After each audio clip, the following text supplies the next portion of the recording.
Saudara-saudara, kita coba belajar lagi sedikit tentang Gereja Katolik Roma. Kita akan kupas tuntas tentang Gereja Katolik Roma.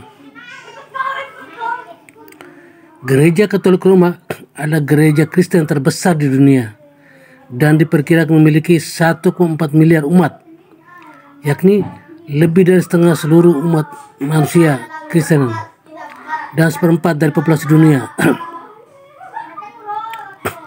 Sebagai lembaga internasional tertua dan terbesar di dunia yang masih berfungsi selama hampir 2000 tahun, Gereja Katolik telah memainkan peran penting dalam sejarah dan perkembangan peradaban Barat. Gereja Katolik merupakan sebuah komuni dari Gereja Katolik Ritus Barat, yaitu Roma, dan 23 Gereja Katolik Timur yang bentuk 2.795 keuskupan dan pada tahun 2008. Ke-24 gereja-gereja ini disebut sebagai gereja-gereja partikular. Gereja partikular dengan jumlah umat terbesar dalam Gereja Katolik ada Gereja Katolik Ritus Barat, Ritus Latin, Ritus Katolik Roma. Gereja partikular dengan jumlah umat kedua terbesar dalam Gereja Katolik Roma adalah Gereja Katolik Yunani Ukraina.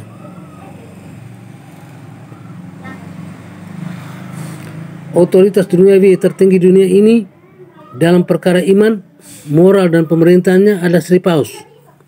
Saat ini Paus Fransiskus yang memegang otoritas tertinggi bersama Dewan Uskup yang diketuainya.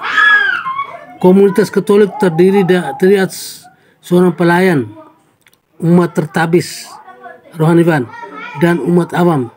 Baik rohaniwan maupun umat awam dapat pula menjadi anggota dari komunitas-komunitas religius.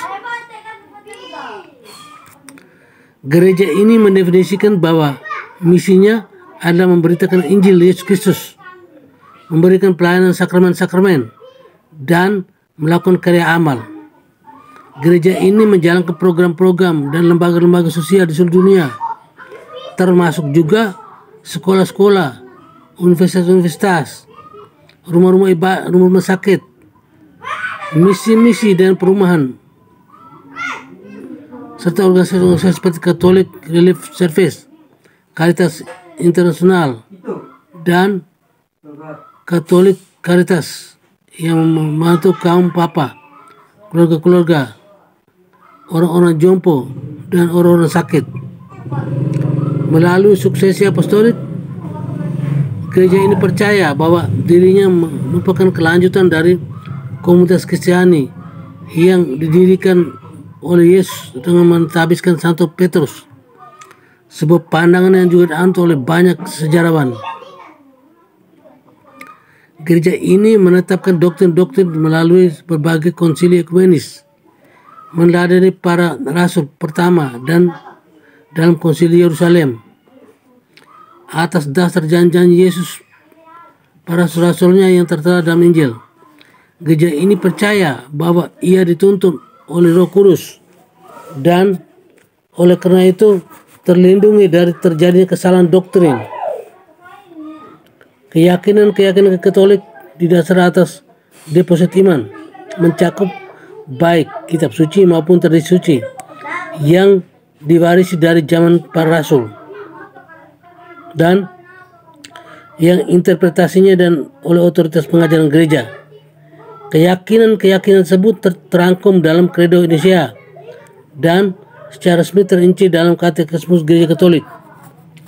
Peribadatan Katolik yang formal yang disebut liturgi diatur oleh otoritas gereja.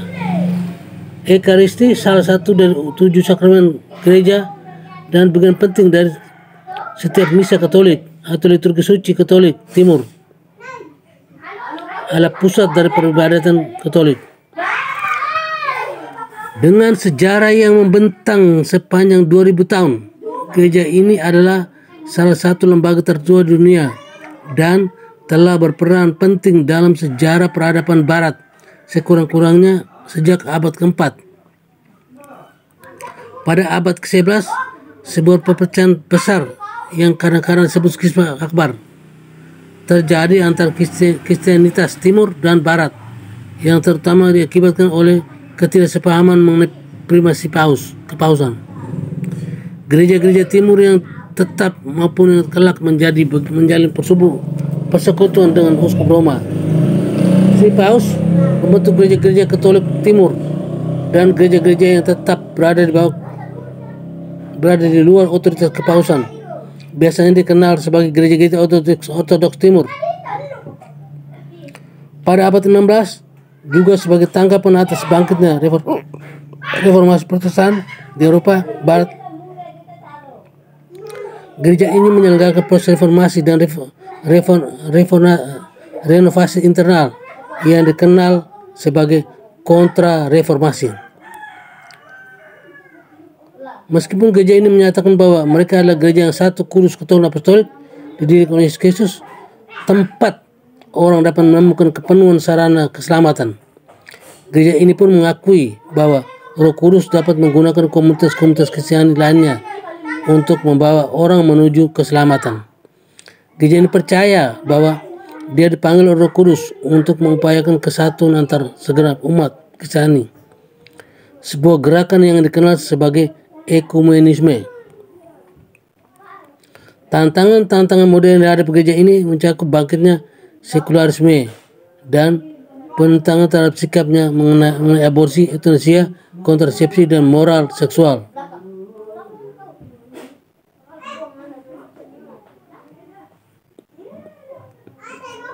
Iya.